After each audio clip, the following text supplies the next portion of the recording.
우리 지난주에는 우리 변화의 3단계 이렇게 말씀을 나눴습니다. 그래서 22절부터 24절에 나오죠. 변화의 세 단계가 있는데 우리 옷 갈아입는 것으로 생각하면 쉽다 그랬습니다. 오늘 아침에 여러분 예배드리러 나오실 때 잠자리에 입었던 옷을 벗으시고 그 다음에 깨끗이 씻으시고 그 다음에 주님 앞에 예배드려 갈 때 가장 하나님께서 기뻐하실 그러한 모습으로 이렇게 나오신 것처럼 신앙생활도 똑같다는 것입니다. 그래서 첫 번째는 뭐라고 그랬습니까? 옛사람을 벗어버리라. 우리 죄악된 본성이죠. 그러니까 아담과 하와 이후로 우리 안에 이 죄악된 본성이 있습니다. 이것을 끊어버리는 것, 벗어버리는 것. 그 다음에 두 번째가 뭐라고 그랬습니까? 마음을 새롭게 하는 것 그랬습니다. 그 성령으로 씻는 거예요. 그래서 오직 너희의 심령이 새롭게 되어 이렇게 되어 있죠. 우리 마음을 새롭게 하는 것, 날마다. 여러분 아침에 일어나시면 제일 먼저 하시는 게 씻으시는 거잖아요. 어제 씻었으니까 오늘 안 씻는 사람 있나요? 그렇지 않죠. 그래서 날마다 마음을 새롭게 하는 것, 성령으로 씻는 거다 그랬습니다. 마지막 세 번째가 뭐냐면 새 사람을 입는 것 그랬죠. 새 사람을 입는 것은 뭐냐? 예수님, 그러니까 왕 대신 예수님으로 생각하는 거예요. 예수님을 나의 삶의 왕으로 모신다. 왕으로 모시기 하면 뭐합니까? 왕의 말을 들어야지. 그렇죠? 그래서 왕 대신 예수님으로 내 생각을 맞추는 거예요. 내 생각이 왕 대신 예수님에게 복종하는 것. 그것이 바로 새 사람을 입는 것이다 그랬습니다. 오늘은 그 말씀에 대한 실천과 적용이다 이렇게 생각하시면 되겠습니다.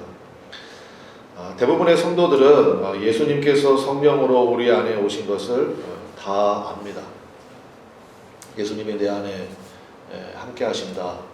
이건 뭐 모르는 사람이 거의 없죠. 하도 많이 듣기도 들었고 또 그렇게 여러분 다들 믿으시잖아요. 그런데 문제가 심각한 이유는 뭐냐? 전혀 그렇지 않은 것처럼 살기 때문에 그렇습니다. 여러분 복음서 보시면 다 아시잖아요. 마태복음부터 요한복음까지 예수님의 행적을 기록한 복음서를 보면 예수님을 대적하는 사람들이 이렇게 시비 걸 정도로 뭐라고 시비 걸었습니까? 너희들은 어떻게 맨날 잔치냐? 어떻게 맨날 먹고 마시고 기뻐하고 웃고 아니 바리새인들은 일주일에 2번씩 금식하는데 도대체 예수 저 무리들은 금식하는 꼴을 못 보겠다. 뭐 이 정도로 시비할 정도였으니까. 그 뭐예요? 예수님과 함께 계시면 항상 기쁘고 여러분 그럴 수밖에 없잖아요. 날 때부터 석용된 자가 눈을 떴어요. 뭐 울어요? 너무너무 기쁘잖아요. 사흘 동안 예수님 쫓아다니라고 쫄쫄 굶었어. 근데 예수님이 보리떡 5개 물고기 2마리로 정말 일단 허기만 채워라 이게 아니라 배불리 먹게 하셨어요. 배불리. 여러분 모든 게 그렇잖아요. 일단 먹여놔야 되잖아. 먹여놓으면 그 다음에 일도 잘 풀리고 그러지 않습니까? 그렇게 뭐 배불르게 먹여놓으시니까 12광주리가 남을 정도로 먹었으니까 사흘 굶었는데 여러분 그거 얼마나 사람들이 허기가 졌겠어요. 근데 막 배가 터지도록 그러니까 기쁠 수밖에 없잖아요. 예수님을 내 삶에 모셨어. 그런데 전혀 예수님께서 내 안에 안 계시는 것처럼 살아. 그 증거가 뭐예요? 하나도 안 기뻐요. 사는 게. 그리고 하나도 행복하지가 않아. 세상에 이런 모순이 어디 있냐는 거예요. 제가 여러분에게 문제 하나 드릴게요. 속으로만 대답해 보세요. 여러분 성령님이 우리 안에 계시잖아요. 그럼 성령님이 내 안에 계시다는 부인할 수 없는 증거가 뭘까요? 성령님이 내 안에 계시다는 결정적인 증거 하나만 대보세요. 뭘까요? 방언도 아니고요. 환상도 아니고 딱 한 가지예요. 성령님께서 내 안에 계시다는 결정적인 증거. 그게 뭐냐? 내 안에 계신 성령님의 근심을 느낄 수 있다는 거예요. 성령의 근심은요, 우리가 흔히 얘기하는 양심의 가책과는 차원이 다릅니다. 예를 들면 기도 생활을 제대로 안 한다든지, 두 번째 헌금 생활을 제대로 안 한다든지, 또 세 번째 하나님 앞에 경건하게 살지 못한다든지, 그럴 때 세상 사람들은요, 기도를 하지 않았다, 헌금 생활을 하나님 앞에 바르게 하지 않았다, 또 하나님 보시기에 경건하게 살지 못했다, 이런 거 가지고 양심의 가책을 받지 않습니다. 근데 우리들은 그렇지 않잖아요. 우리들은 내가 기도해야 되는데 주일 아침에 내가 조금 더 일찍 와서 예배를 위해서 하나님 앞에 간절히 기도하고 성도들을 위해서 기도하고 근데 기도해야 되는데 이런 마음이 들 때가 있지 않습니까? 하나님 앞에 내가 더 경건하게 살아야 되는데 여러분 그런 마음은 왜 드는 거예요? 여러분 안에 누가 계시다는 결정적인 증거입니까? 성령님이 계시다는 증거. 그래서 오늘 30절에 있잖아요. 30절 한번 같이 읽어볼까요? 시작. 하나님의 성령을 근심하게 하지 말라. 하나님의 성령을 근심하게 하지 말라. 그래서 성령님께서 우리 안에서 근심하신다는 것입니다. 그러면서 25절부터 29절에 거기에 쭉 나오는 말씀들이 있는데 이거 여러분 처음 듣는 말이 아니에요. 거기 보면 세 가지 정도 얘기하거든요. 일단은 거짓말하지 말아라. 두 번째, 분내지 마라. 화내지 마라.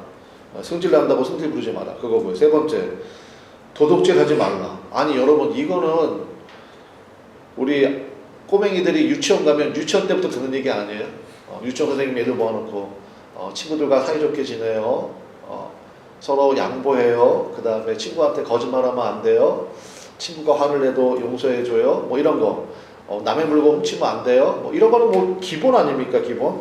근데 이게 왜 성경에 왜 기록되어 있죠?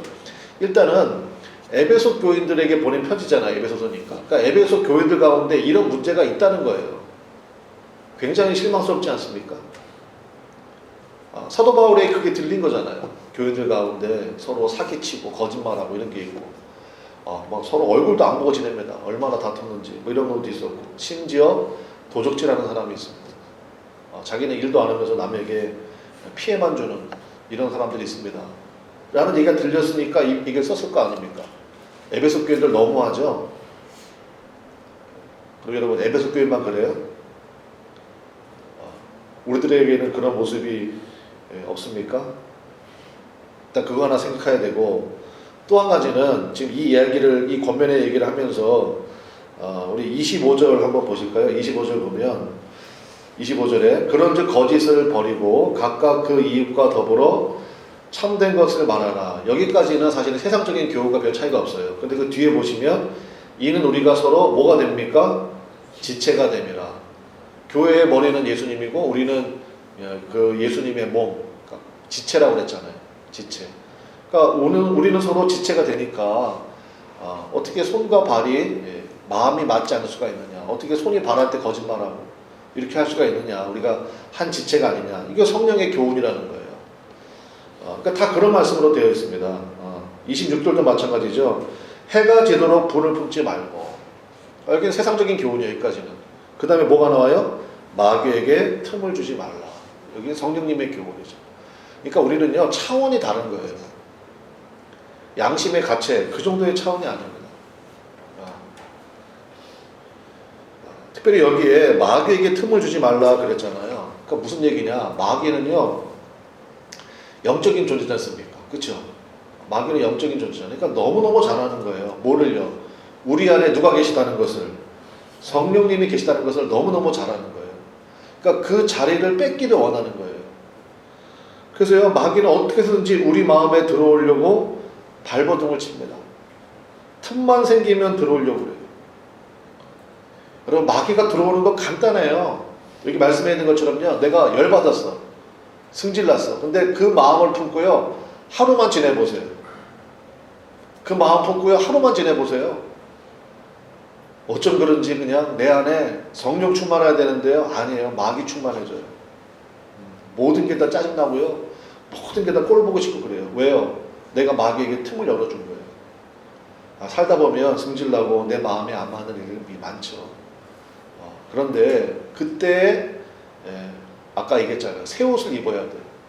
내 안에 계시는 성령님이 예수님의 영이라고 그랬죠. 예수님이 지금 내가 무엇을 해야 어떻게 말을 해야 가장 기뻐하시는지 그걸 생각하고 예수님에게 성령님에게 구하는 거예요.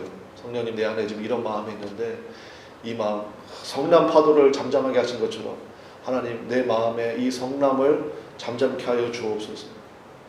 이거 주님 바라보는 거예요. 그게 새 옷 입는 거예요. 그럴 때 마귀가 우리의 마음을 차지하지 못하는 거죠. 그래서 오늘 우리 말씀을 통해서 우리 두 가지 정도만 간단히 살펴보도록 하겠습니다. 첫 번째는 그러면 이제 우리가 좀 더 분명하게 성령님의 음성을 어떻게 들을 수 있느냐. 하나님의 음성 듣는 것이에요. 성령님의 음성을 어떻게 들을 수 있느냐. 일단 우리가 분명히 하고 가야 될 게 있습니다. 뭐냐면 성령님의 음성을 듣는 게 쉬울까요? 어려울까요? 여러분 어떻게 생각하십니까? 성령님의 음성을 듣는 게 쉬울까요? 어려울까요? 무조건 쉽습니다. 무조건 쉬워요. 그걸 우리가 딱 마음속에 아주 기본으로 깔고 가야 돼요.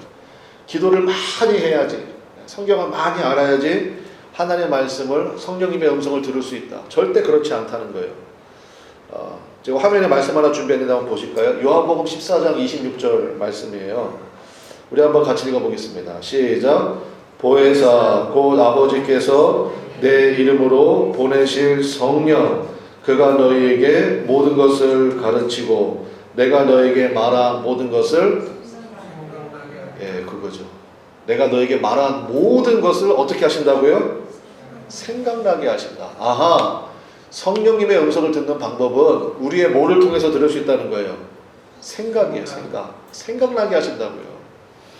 성령께서 내 안에 계신다고 그랬잖아요. 그러니까 성령님의 음성은요, 자꾸 이게 육성으로 들으려고 그러니까 무슨 환상 가운데 들으려고 그러니까 그 복잡해지는 거예요. 아니, 절대 그렇지 않다고요. 모든 것을 우리한테 가르쳐 주시고 모든 것, 내가 너에게 말한 모든 것을 생각나게 하시리라. 바로 생각을 통해서 하나님의 음성을 어렵지 않게 들을 수가 있다는 것입니다. 우리 한번 따라해 보겠습니다. 들으려고만 하면 얼마든지 들을 수 있습니다. 얼마든지. 생각을 통해서 모든 것이라고 그랬잖아요. 여러분의 삶에 예외가 없어요. 중요한 것을 결정해야 될 때, 또 사소한 것이라 할지라도요, 성령님 제가 지금 어떻게 하는 것을 주님께서 원하십니까? 그럼 성령님께서 즉시 가르쳐 주시고 생각나게 하신다는 것입니다. 예를 들어서 우리가 이렇게 힘들고 어려운 상황 가운데서도 예배 드리는 이유가 뭡니까? 성령님께서 우리에게 생각을 주셨잖아요. 그 생각을 주셨고 우리는 그 생각에 순종했잖아요. 그래서 이렇게 나오셔서 예배 드리는 분도 계시고, 또 영상을 통해서 하나님 앞에 이 말씀을 듣고 예배 드리는 분도 계시고. 그래서 저희가 이제 유튜브가 있잖아요. 그래서 지난 송구영신 예배에는 원래 듣는 분들보다 한 3배, 4배 정도 많은 분들이 말씀을 들으셨더라고요. 그리고 밑에 뭐 댓글도 달아놓으시고, 또 저한테 격려의 말씀도 주시고, 그런 마음들. 여러분, 그거 어떻게 해서 그런 일이 벌어지죠? 성령께서 우리 안에 생각을 주신 거잖아요. 그리고 그 생각에 순종하고, 그럴 때 은혜를 받고, 정말 하나님의 예비하신 귀한 은혜를 만나게 되고, 그럼 감사가 넘치게 되고, 여러분 그런 거 아닙니까? 따라서 비록 근심이라 할지라도 성령님의 생각을 따라 사는 것이 생명이고 평안인 줄로 믿으시기를 바랍니다. 아멘. 그것을 우리가 분명히 해야 돼요. 그래서 우리는 늘 깨어 있어야 되는 거죠. 정말 무서운 것은 뭐냐면 세상적인 생각에 서서히 익숙해져 갈 때입니다. 그래서 우리가 깨어 있어야 돼요. 예를 들어서 동성애 문제가 그렇잖아요. 동성애 문제를 문제라고 얘기하는 사람이 이제는 문제예요. 그렇게 돼버렸어요, 시대가. 미국에서는 아예 동성애가 죄다 그러면은 동성애가 죄입니다라고 얘기하는 사람이 죄인이 돼버려요. 왜 그렇죠? 불과 몇 년 전만 해도요, 통성애 당연히 그 하나님이 기뻐하지 않는 죄지, 그 하나님 앞에 고침받아야 될 문제지 이랬는데 이제는 그렇지 않아요. 왜냐? 세상적인 생각에 서서히 익숙해져 간 거예요. 여러분 그 잘 하시는 그런 실험 있잖아요. 여러분 많이 들어보셨을 거예요. 그 미국의 코넬 대학교에서 그 개구리 가지고 실험한 거 여러분 들어보셨죠? 개구리가 가장 좋아하는 수온의 온도가 15도래요. 그래서 이제 그릇에다가 개구리가 좋아하는 환경을 딱 만들어 놓고 수온을 15도로 딱 맞춰놨어. 거기다 개구리를 넣어주니까 개구리가 얼마나 기뻐하는지. 근데 그 밑에 알코올 램프로 불을 슬슬 떼기 시작합니다. 15도에서 점점 온도가 올라가요. 나중에 45도가 되면 어떻게 돼요? 개구리가 폭삭 익어버려요. 근데 개구리가 익을 때까지 개구리요 행복하게 거기서 수영 헤엄치고 다녀요. 그 서서히 익는 게, 만약에 45도 된 물에다가 개구리를 집어넣으면 개구리가 깜짝 놀랄 거예요. 화들짝 놀라가지고 튀어나오든지 어떻게 할 텐데, 서서히 온도를 올리니까 자기가 죽는 줄도 모르고. 그러니까 마귀가 우리에게, 마귀도 굉장히 지혜롭거든요. 서서히 생각을 넣어주는 거예요. 그러니까 그거를 조심해야 된다는 것입니다. 그래서 날마다 주님 앞에 깨어 있어야 되죠. 주님, 제 영혼이 깨어 있기 원합니다. 그래서 여러분, 우리가 들으려고만 하면 성령께서 아주 분명하게, 클리어하게 말씀해 주신다는 거예요. 그러니까 여러분 예수 믿는 사람들은요, 자유함이 있잖아요. 여러분, 모든 죄도 괜찮아요. 진짜예요. 모든 죄도 괜찮아요. 딱 한 가지만 기억하세요. 뭐예요? 내 안에 계시는 성령님이 지금 내가 하고 있는 이 모습을 기뻐하시는가. 그거 하나만 점검하면 돼요. 그거 하나만 아예 그냥 잘 박힌 못과 같이 내 심령에 딱 새겨 놓으시기 바래요. 지금 내가 이렇게 하고 있는데 성령님이 이것을 기뻐하시나? 응원하고 계신가? 그게 아니다 그러면 빨리 돌이켜야죠. 성령님, 제가 지금 어떻게 행하기를 원하십니까? 그러면 성령님께서 나에게 의심할 여지 없이 생각을 주신다고. 그럼 그다음부터 순종하고 그것을 표대 삼아서 살아가면 된다는 것입니다. 절대로 세상의 흐름이나 유행에 속아서는 안 된다는 것입니다. 철로 역정에 나오잖아요. 세상은 장망성이라고. 장망성의 뜻이 뭐예요? 장차 망할 성. 장망성. 그래, 세상은 장차 망할 성이에요.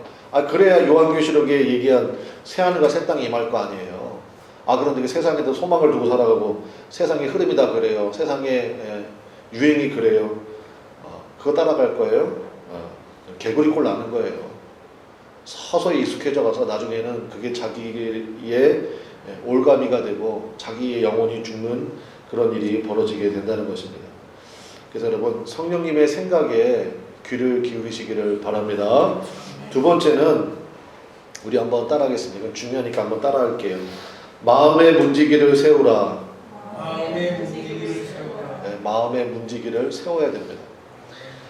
제가 요즘에 그 민수기, 구약성경 민수기 말씀을 묵상하고 있는데 참 한 장 한 장 넘길 때마다 참 안타까움이 많이 들어요. 뭐냐면 하나님의 인도하심을 받고 있잖아요. 출애굽했고요. 홍해 바다를 마른 땅처럼 건넜어. 아침에 만나를 먹어. 구름 기둥 불구둥이 우리를 인도해. 그런데 하나님을 향해서 원망하고 불평해요. 또 원망하여 이르되. 이런 말씀이 민수기에 얼마나 많이 나오는지 몰라요. 휘황찬란한 약속을 받으면 뭐합니까? 내가 너희를 적과 꿀이 흐르는 가나안 땅으로 인도할 것이다. 그 땅을 너희가 차지할 것이다. 뭐 하나님의 약속도 받았어. 그런데도요, 또 원망하고 또 불평하고 모세를 향해서 대적하고. 왜 그렇죠? 원망하고 불평하는 생각을 영접했기 때문이에요. 그 생각을 영접한 거예요. 그래서 여러분, 약속의 땅에까지 갈 때 광야 생활이 있어요. 성도의 삶도 마찬가지예요. 광야가 뭐예요? 훈련이에요. 훈련이 쉬워요? 어려워요. 힘들어요. 만나를 준다고 해도 광야 가운데 있어요. 다른 거 먹고 싶은 것도 왜 없겠어요? 있죠. 불편한 거 왜 없겠어요? 있죠. 그러다 보니까 원망하고 불평하는 생각들을 내가 그냥 영접을 한 거예요. 그러다 나중에 이게 터져 나오는 거죠. 우리 한번 말 나온 김에 한번 찾아봅시다. 마음의 문지기를 세우라는 의미에서 우리 한번 찾아보기 원하는데, 민수기 15장에 한번 찾아보시죠. 민수기 15장. 이건 아마 여러분 잘 모르실 거예요. 민수기 15장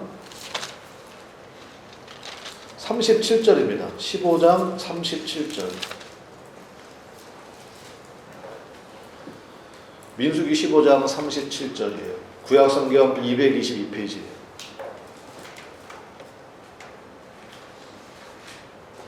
민수기 15장 37절. 다 찾으셨나요? 네, 민수기 15장 37절. 혹시 그 37이라는 숫자 위에 그 좀 다른 색깔 글씨로 여러분 뭐가 좀 써 있는 게 있습니까? 뭐라고 써 있어요? 네, 옷단 귀에 다는 술 이렇게 돼 있죠. 거기다가 여러분 혹시 쓸 수 있으면 찌찌트라고 쓰세요. 찌찌트. 이게 히브리어로 찌찌트라고 그래요. 옷단 귀에다가 다는 술 이거를 찌찌트라고 그러집니다. 찌찌트. 한번 따라해 보실까요? 찌찌트. 옷단 귀에 다는 술인데 제가 한번 읽어볼게요. 37절 여호와께서 모세에게 말씀하여 이르시되 38절 이스라엘 자손에게 명령하여 대대로 그들의 옷단 귀에 술을 만들고 청색 끈을 그 귀의 술에 더하라. 39절 같이 읽겠습니다. 시작. 이 술은 너희가 보고 여호와의 모든 계명을 기억하여 준행하고 너희를 방종하게 하는 자신의 마음과 눈의 욕심을 따라 음행하지 않게 하기 위함이라. 그러니까 그 옷이잖아요. 옛날 그 히브리 사람들의 옷 아시죠? 그냥 그 여자들 드레스 같잖아요. 남자들 옷도. 근데 그 내 귀퉁이 끝에다가요 청색 꼰실을 이렇게 달아놓는 거예요. 그러면 걸을 때마다 걸리적거리겠죠? 그렇잖아요. 옷보다 더 길게 만드는 거니까. 그 청색 꼰실을 이렇게 딱 달아놓는다고. 그거를 뭐라고 부른다고요? 히브리 말로 찌찌트라고 그래요. 찌찌트. 그러니까 그거 볼 때마다 생각하라는 거예요. 뭘 생각하라는 거예요? 아, 내 발걸음이 하나님이 기뻐하시는 대로 행하고 있지는 않은지 그거 생각하라는 거예요. 그래서 하나님이 옷단 귀에다가 술을 달아라. 마음의 문지기를 세우는 거예요. 마음의 문지기. 그게 찌찌트의 원리예요. 자, 그리고 40절 보겠습니다. 40절. 그렇게 찌찌트를 볼 때마다 아, 내가 지금 내 발걸음이 하나님이 기뻐하는 대로 가고 있지 않구나. 그럼 빨리 돌이키는 거예요. 그렇게 순종하면 40절 다 같이 시작. 그리하여 너희가 내 모든 계명을 기억하고 행하면 너희의 하나님 앞에 거룩하리라. 하나님 앞에 거룩한 삶을 산다? 그럼 깨끗한 그릇이 되었다? 그럼 하나님이 채워주실 일만 남은 거죠. 하나님 왜 나한테는 복을 안 주시요? 하나님 왜 나한테는 이제 응답을 안 하세요? 하나님 왜 물질에 항상 고갈이 있어요? 모자람이 있어요? 물론 훈련 과정이 있어서 그럴 수도 있지만 내가 지금 찌찌트의 원리, 마음의 문지기를 바르게 세웠는지를 점검해야 돼요. 그래서 그 가끔 그 요즘에도 유대인들 보면 그 정통 유대인들 보면 여기 이거 뭐 구렛나루라고 그러나요? 구렛나루 이렇게 기르는 사람들 많아요. 그게 뭐예요? 그게 찌찌트예요. 구렛나루 이렇게 이렇게 초롱초롱하잖아요. 남자들 다 기르거든요. 이거 만질 때마다 생각하는 거예요. 내가 지금 하나님의 말씀대로 잘 행하고 있나. 그래서 혹시 여러분만의 찌찌트를 한번 만들어 보세요. 저는 이제 우리 아이들과 함께 이제 기도 노트 만들고 하루에 1시간씩 앞에 기도하기로. 그러니까 그 기도 노트가 뭐예요? 찌찌트예요. 찌찌트. 그거 보면서 내가 지금 하나님 말씀대로 잘 행하고 있나? 성령님이 주시는 생각대로 내가 순종하고 있나? 성령님이 근심하는 게 뭔가? 그걸 내가 지금 앞에 고치고 있나? 그렇게 살면 되는 거예요. 그렇게 살면. 그러면 하나님께서 인도하시는 귀하고 놀라운 은혜와 축복을 만나게 될 줄로 믿습니다. 그래서 하나님 이거 말씀하신 거예요. 하나님이 오죽이나 하면 하나님 굉장히 섬세하시죠? 시각적으로 늘 깨달을 수 있도록 그거 청색 꼰실을 달아라 옷에다가 내 귀퉁이에 찌찌트의 원리라는 것입니다. 자, 화면에 제가 말씀 하나 준비해놨습니다. 잠언서 4장 23절 말씀이에요. 자, 뭐 너무 유명한 말씀이고 잘 아시는 분도 계실 텐데 한번 읽어보겠습니다. 시작. 무릇 지킬 만한 것보다 더욱 내 마음을 지키라. 생명의 근원이 이에서 나느니라. 아멘. 생명의 근원이 어디서 나온대요? 여러분의 마음에서 나온대요. 그래서 마음을 지키는 모든 지킬 만한 것보다 건강도 지켜야 되겠고 물질도 지켜야 되겠고 관계도 지켜야 되겠고 그것보다 더 소중한 게 뭐냐? 여러분 마음의 문지기를 세우세요. 찌찌트의 원리 아시겠죠? 그래서 마음의 문지기를 꼭 세우시기 바랍니다. 아무 생각이나 다 들어온다고 그거 다 영접하면 안 돼요. 나중에 개구리꼴 나요. 개구리꼴 난다고. 중국의 만리장성 있잖아요. 높이가 몇 미터냐? 9m예요. 폭이 5m예요. 마차 2대가 지나갈 수 있어요. 그 위로. 폭이 5m. 길이가 3,000km예요. 길이가 3,000km. 서울에서 부산까지가 500km밖에 더 돼요. 그 6배, 3,000km. 북방 이민족의 출입을 막기 위해서 막아놓은 거잖아요. 만리장성, 진시황제가. 그러면 여러분 그거 어떻게 들어옵니까? 여러분 우리 여기 남한산성 있잖아요. 병자호란 때 청나라 황제가 와서 공격해도 무너지진 않아요. 거기 못 들어와요. 굶겨 죽였잖아요. 굶겨 죽였잖아, 겨울에. 그래서 이제 결국 인조가 거의 삼조도까지 가가지고 항복합니다 해가지고 머리 뭐 3번 바닥에 찌면서 뭐 항복했다. 그거 아니에요? 그러니까 산성이 그렇게 사실 위력적인 거예요. 그거 사실 못 들어온다고. 근데 만리장성이 역사적으로 3번 뚫렸어요. 어떻게 뚫렸을까요? 적들이요 문지기한테 뇌물 줬어요. 몇 시에 갈 테니까 문 열어달라고. 그래서 술 진탕 먹이고 돈 주머니에 호주머니에 찔러주고 그러니까 문지기가 문 다 열어놓고 도망가 버렸어. 그러면 산성 싸움 뭐해? 그렇잖아요. 역사적으로 해서 3번 뚫릴 때니까요 만리장성이. 똑같은 거예요. 여러분 마음에 문지기 안 세워놓으면요 아까 얘기했잖아요. 마귀가 틈을 노려요. 마귀가 내 마음을 차지해버려요. 무서운 말씀입니다. 그래서 여러분 마음의 문지기를 꼭 세우시길 바라요. 말씀의 결론 맺겠습니다. 일단 하나님 앞에 감사드릴 게 있습니다. 뭘 감사드릴 수 있느냐? 우리 안에 계신 성령님은요 근심하실지언정 우리를 떠납니까? 안 떠납니까? 안 떠난다. 이거 일단 감사해야 돼. 하나님 앞에. 속상해는 하세요. 속상하기는 하신다고요. 근심을 하신다고요. 그러나 떠나지는 않으신다고요. 이거 일단 하나님 앞에 감사해야 돼. 그런데 여러분 어떻게 날마다 성령님 근심만 시켜드리면서 살겠습니까? 오늘 새해 첫 주 예배를 하나님 앞에 드리고 있는데 여러분 마음에 결심하시길 바랍니다. 올 한 해는 내가 성령님을 기쁘시게 해드리겠다. 성령님 기쁘시게 해드리겠다. 그 방법이 뭐냐? 성경이 참 그래서 좋아요. 32절에 그 방법을 써놨어. 에베소서 5장 32절. 오늘 본문 말씀이잖아요. 에베소서 5장 32절에 그 방법을 써놨어요. 성령이 기쁘시게 하는 그 방법이 뭐냐? 그러니까 이 원리를 딱 가지고 그냥 하면 돼요. 32절. 우리 한번 같이 읽어보겠습니다. 시작. 서로 친절하게 하며 불쌍히 여기며 서로 용서하기를 하나님이 그리스도 안에서 너희를 용서하심과 같이 하라. 아멘. 서로 어떻게 해요? 첫 번째 어떻게 해요? 친절하게. 당신 정말 수고 많아요. 당신 정말 고마워요. 그래서 여러분 여러분의 말이 친절하게 되시기를 바랍니다. 다 같이 아멘 하세요. 그리고 그냥 남편에게 아내에게 만만하다고 그냥 함부로 얘기하고 짜증내고 그러면 성령님이 근심하시겠죠? 네, 근심하실 거 아니에요. 친절하게 얘기해요. 친절하게. 하나님 내가 친절하게 얘기할 수 있도록 순종하는 거예요. 순종하는 거. 그게 예수 믿는 거예요. 친절하게 하고 그 다음에 어떻게 여기래요? 불쌍히 여기래요. 불쌍히 여기는 마음이 뭐예요? 용서하는 거예요. 다 품어주는 거예요. 다 품어주는 거예요. 하나님이 그리스도 안에서 너희를 하나님이 우리를 얼마나 용서를 많이 해주십니까? 똑같은데 또 짓고 와서 또 잘못했다 그러면 하나님이 야 너 이제 해도 너무한다. 너는 양심도 없냐? 하나님이 그러시던가요? 아니잖아요. 집 나간 탕자를 받아주신 것 같이 우리를 그렇게 받아주시잖아요. 품어주시잖아요. 다시 회복시켜 주시잖아요. 기준이 거기에 있다는 거예요.